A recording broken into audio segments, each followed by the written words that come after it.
warahmatullahi wabarakatuh. Ya, hari ini kita lanjut ke pembahasan geometri ya.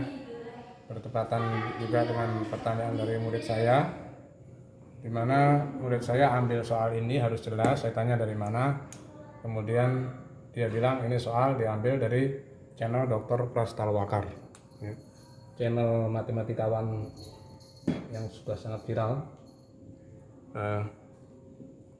Silakan di situ channelnya. Oke.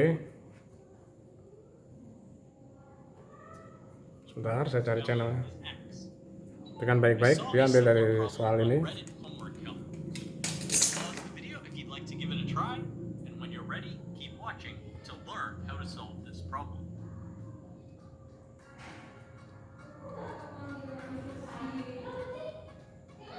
Lihat, dia dengan and made for right chords can make right.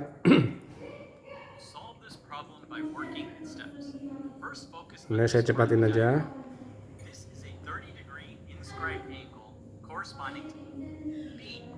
Ya, dia memerlukan waktu sangat panjang, ya. Sangat panjang. Pertama kali beliau menggunakan persamaan Al-Kasis log of cosines, persamaan cosinus maksudnya. Bagus sekali, sangat elegan dia menjelaskannya.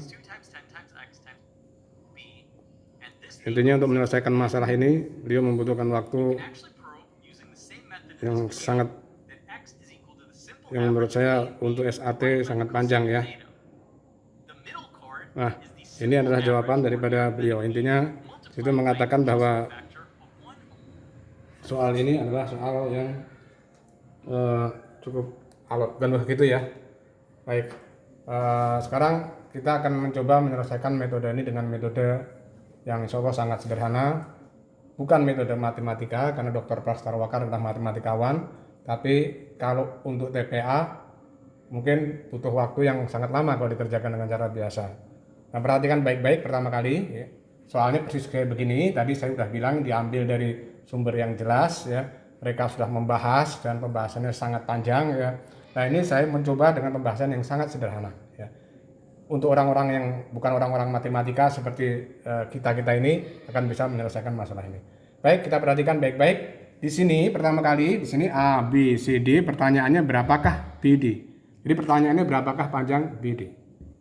Nah, pertama kali yang kita pikirkan kalau kita menghadapi soal-soal kayak begini, kenapa kalau soal begini dikeluarkan ke soal SAT yang dengan waktu yang sangat singkat? Karena mereka si pembuat soal itu ingin menguji kita bagaimana kemampuan space kita. Ya, di sini sebenarnya sangat sederhana. Kemudian kita lihat karena dia nggak di tengah, kita buat segitiga yang ada di sini di tengah. Kenapa? Supaya dia menjadi segitiga semicircle. Jadi BD di sini semicircle. Jadi dia BD itu tidak berubah. BD yang kita cari. Ya, BD yang kita cari tidak berubah. Kemudian perhatikan baik-baik, BA karena kita geser ke sini, otomatis dia yang tadinya 10 berkurang. Saya katakan dia 10 min A. Sedangkan BC karena saya geser, otomatis dia motong lingkaran kan di sini. Ini saya potong di sini. Nah, ini yang ada tadinya 12, karena penggeserannya sama maka dia tidak akan hilang ya. Juga A 12 min A. Maksud saya di sini dia tambah di sini 12 plus A. Nah, sehingga kita dapatlah suatu segitiga semicircle di mana yang ada di sini adalah segitiga semicircle adalah siku-siku ya. Mudah sekali di sini. Sini 90 derajat berarti di sini adalah hipotenusanya. Nah, baik. Setelah itu apa ya? Setelah itu kita hitung bahwa BD, kalau misalnya BD dari B ke D di sini, ya, di sini, ya, saya katakan, andai kata saya katakan Y misalnya, atau saya katakan X, ya, X seperti yang ditanya. Maka perhatikan baik-baik bahwa X untuk di sini sama X untuk di sini sama. X untuk di sini dan untuk di sini sama, segitiga yang sama dengan sudut yang sama. Maka ya sederhana aja kita buat Pythagoras. For example di sini Y. For example di sini Y. Oke, baik. Sekarang tinggal kita boleh pilih ini atau pilih ini, tapi untuk menyelesaikan masalahnya kita ambil dua-dua. Karena X itu sama, X itu punyanya ini, ingat tinggi yang membagi itu adalah tinggi segitiga yang sama besar. Maka perhatikan baik-baik, BD di sini, X untuk tinggi segitiga BAD dan X untuk segitiga BCD itu sama, berarti X1 X sama dengan X ya, X sama dengan X ya, tinggi yang ada di sini sama dengan tinggi yang ada di sini ya. Kemudian X itu segitiga 1 sama dengan segitiga 2, atau katakanlah X1 sama dengan X2 lah, nggak masalah. Nah di sini perhatikan baik-baik, berarti X itu apa? Di sini X itu di depan sudut siku-siku adalah hipotenusa ya. Ingat nih pelajaran SMP biasa, sederhana sekali. Masukin ya, masukin hipotenusanya apa ya, masukin aja bahwa C kuadrat sama dengan B kuadrat misalnya, ditambah A kuadrat, masukin aja sini 10 plus A kuadrat ya, 10 plus A kuadrat. Kemudian di sini Y-nya di sini ya sama dia, kemudian ditambah Y kuadrat di sini 12 plus A kuadrat. Ingat di sini hipotenusanya min A kuadrat ditambah, karena Y-nya sama ya Y kuadrat ya. Sampai sini jelas ya. Di sini merupakan segitiga semicircle ya. Kemudian Pitagoras. Nah, kemudian sini Y-nya otomatis sama, di sini siku-siku, di sini hipotenusa, ini X punyanya X1 sama dengan X2 sama dengan X sama dengan BD. Ya, sekarang ya sederhana sekali, persamaan ini bisa kita selesaikan dengan cara singkat. Ini coret ya. Kemudian masukin aja di sini 100 ya, ditambah 20A ditambah A kuadrat sama dengan di sini 144 min 24A ditambah A kuadrat. Ada yang kita coret lagi. Ini kita coret ya. Kemudian di sini langsung masukin aja 24, saya pindah ruas ya, langsung aja. Di sini 44A.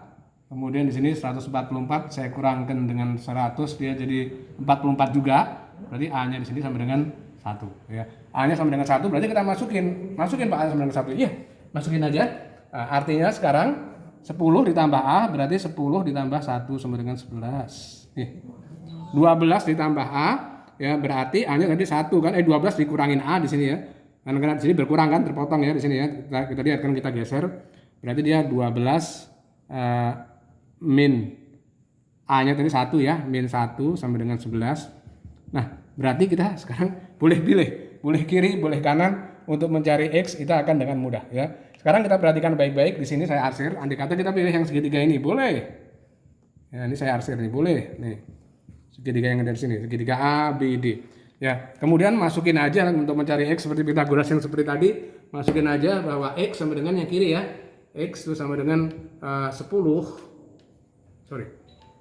X kuadrat sama dengan 10 ditambah 1 jadi 11 tadi, ini 11 kuadrat ya, ditambah Y kuadrat. Nah, atau kalau kita mau lebih sederhana lagi, karena dia segitiga siku-siku, kita nggak perlu Pitagoras lagi. Apa? Ingat, ini di samping sudut. Ini sudut terpanjang di samping sudut. Langsung aja maksudnya apa? Berarti BD itu sama dengan 11. Ini 11 ya. BD di sini 11 ya, ini BD ini 11, kemudian dibagi cos theta. Dari mana, Pak? Terbiasa ya di sini. Ini yang tertinggi ya, ini yang tertinggi. Ini hipotenusa, ini sisi-sisinya yang lain, sisi yang lain. Kalau kita mau pakai rumus yang rumus yang biasa juga bisa. Kita pakai aja di sini, langsung aja juga boleh. Cos 30, ya, cos 30 di sini perhatikan baik-baik. Ini cos 30 sama dengan apa di situ, sama dengan BA dibagi BD. Ya, kemudian di sini yang ditanya apa? BD sama dengan BA per cos 30 per cos theta. Selesai. Ya. Jadi nggak perlu terlalu panjang kayak begitu, nggak perlu BA-nya kita masukin. BA-nya memang sudah diketahui tadi 11. Kemudian cos theta kita masukin cos 30. Berarti dia sama dengan 11 ditambah setengah akar 3. Jadi jawabannya adalah 22 per akar 3. Nah, sekarang bagaimana Pak kalau kita mau lebih cepat lagi? Kalau kita mau lebih cepat lagi kita boleh. Kalau kita penghafal rumus kita boleh. Bapak perhatikan baik-baik. 11 ini yang ada di sini, ya, itu pakai nalar aja udah ketahuan. Berapapun dia, kalau di tengah pasti akan dibagi 2. Artinya, sisi yang miring di sini, saya katakan dia di sini saya katakan A kecil, misalnya di sini saya katakan B, ya. Sedangkan yang misalnya yang dicari X yang sisi terpanjang, maka X itu sama dengan rata-rata dari A per B, berapapun A per B adalah rata-rata karena di tengah, yaitu 0,5 ya. A ditambah B per cos theta. Selesai. Ya. Jadi kalau ada soal kayak begini persis, selesaikan dengan cara begini dalam waktu singkat dan cepat. Kalau Anda tidak mau ini, langsung aja. Kalau ini Anda yang kerjakan, bukan menjelaskan, mungkin hanya 1 menit. Terima kasih. Ya. Semoga bermanfaat. Wassalamualaikum warahmatullahi wabarakatuh.